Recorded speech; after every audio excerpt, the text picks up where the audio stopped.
All right, what's up guys? We are getting a transfer case rebuilt today. I've got this old 231 from the Comanche. So it's kind of cool. A little bitty piece of the Comanche will live in the ZJ. And what we've got here is a MP231 pre-97 style. So I do think there's some stuff in here that I'm going to have to take to a press at work or something. I've never taken one of these apart before. I've taken them in and out a bunch of times, but I've never actually took one apart. So we're going to see what's up inside it and put this SYE kit on it. So let's see what happens. The kit we're using is from Skyjacker. Many people probably don't know Skyjacker actually makes a slip yoke eliminator kit for the MP231. Comes with everything you need. Comes with the new housing, comes with new yokes, speedo gears, snap rings, and the new shaft that goes in the actual transfer case. So super complete kit, pretty straightforward. Got some install instructions, and we're gonna see what happens.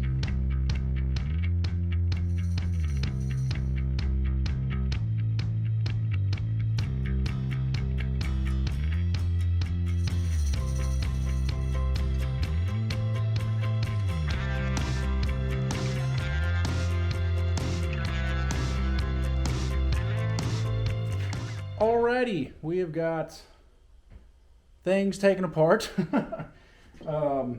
I've watched a couple videos on it. I think I know what I'm doing, but I'm also at the same time totally winging it. So got the two case halves apart. Got the pump pickup tube here. Filter looks really good. These 231s have a little magnet down in here, this little guy, to catch metal grime and stuff like that. It looked pretty good, so that's a good sign. Chain doesn't seem to have a ton of stretch to it. So yeah, now I just got to get these gears took out of here, and then we got to swap this shaft out for that guy.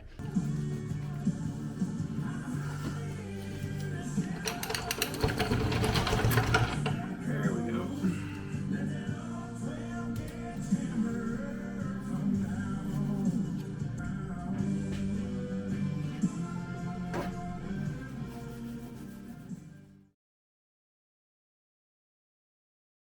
All right guys, we are back from our vacation. We just went out to Utah with some friends.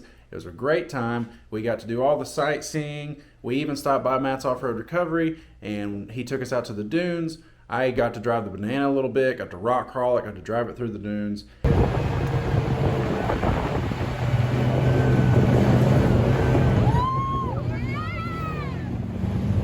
And driving the Banana made me want this thing done so bad that I can't stand it. I got to get started on this thing.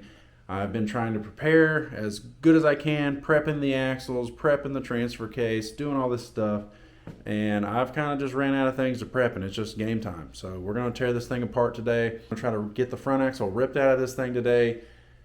I think that's a pretty good goal. I can get an axle out of something pretty fast typically. It just depends on how many of these rusty old bolts fight me. So that's always a determining factor when working on something old like this. But anyway, we're going to get started, and we're going to take you along with us. So here we go.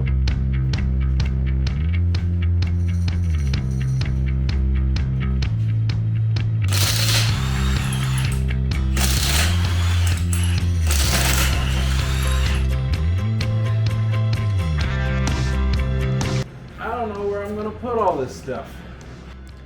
So for those of you that have never really done much with suspension, this is a great example of why you need to upgrade your suspension if you want to do some serious off-roading. So here we have basically the bone stock suspension. I think it's got a little bit of a lift spring in it, but you can see this isn't even close to touching the ground. I mean, there's probably like 8 or 9 inches in between the rotor and the ground there, and the suspension is drooped all the way out. It's because control arms are so short, shock is too short, drive shaft doesn't look like it's binding yet. Those are going to be your big 3 things that limit you, are your control arms, your shocks, or your drive shafts.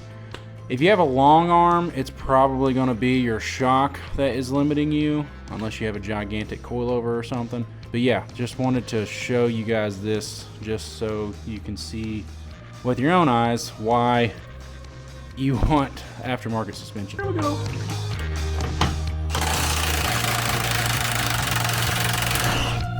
Oh yeah. Ta-da. Oh yeah.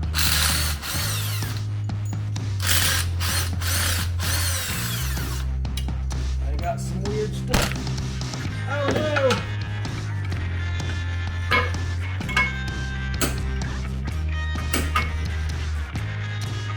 Get off of there. Always something, eh?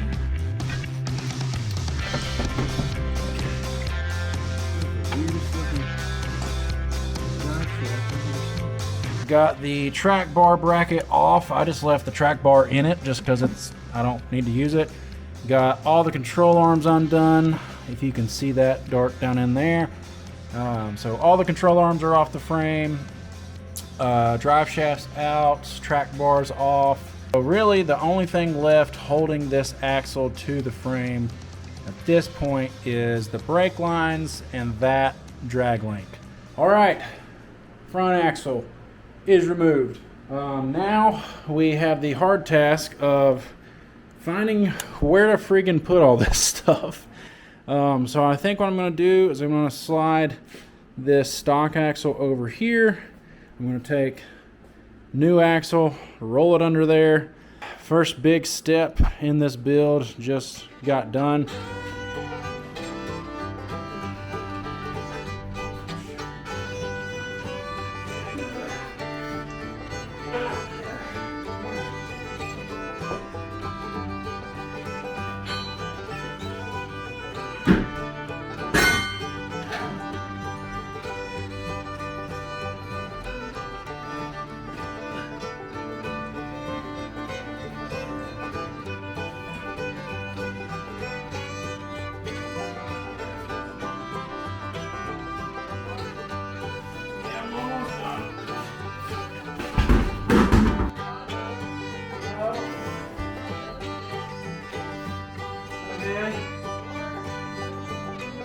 Yeah, that's all I need.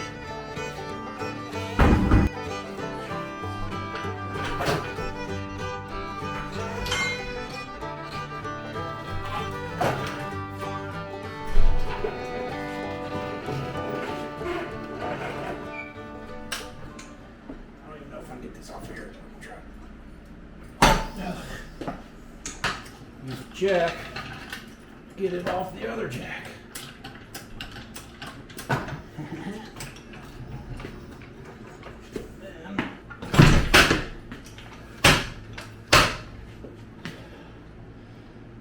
I'm struggling. You're doing great. Hadouken! Oh! Just had to say Hadouken.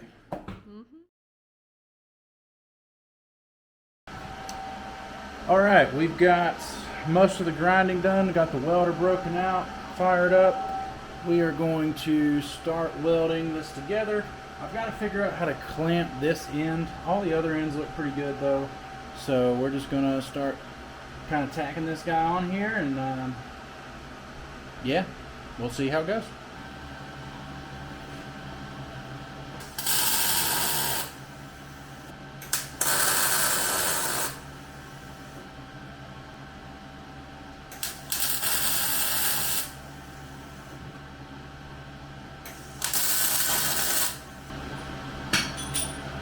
Lesson of the day.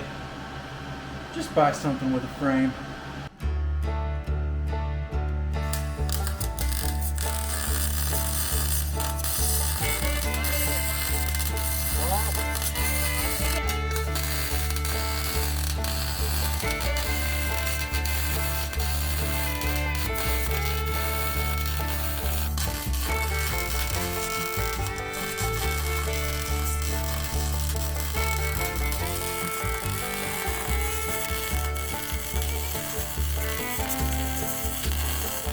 Now I gotta do the other side. You're doing great.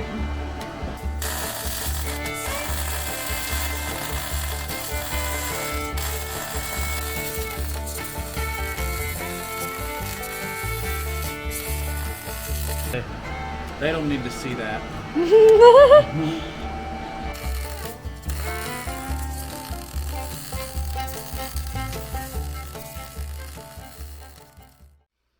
right, we got the frame stiffeners all put on. I did only the front and the rear because I really want to see how the long arm kit is going to fit on there before I do these center sections here. Getting the frame stiffeners done, huge check off of the list of getting this thing done. I really was not looking forward to doing that, and it was tough. I started at 8 a.m. and I didn't get done until like 5 p.m. and being in full like weld mode, PPE, all that stuff all day long in the heat here in the South was just rough. I'm still sore and tired. So next will be pulling the transfer case and then installing the new long arm kit. Kind of the funner things that are next. So I'm kind of excited about that. Going to start doing the fun stuff, and hopefully you guys will tag along. So thanks for watching, and we'll see you next time.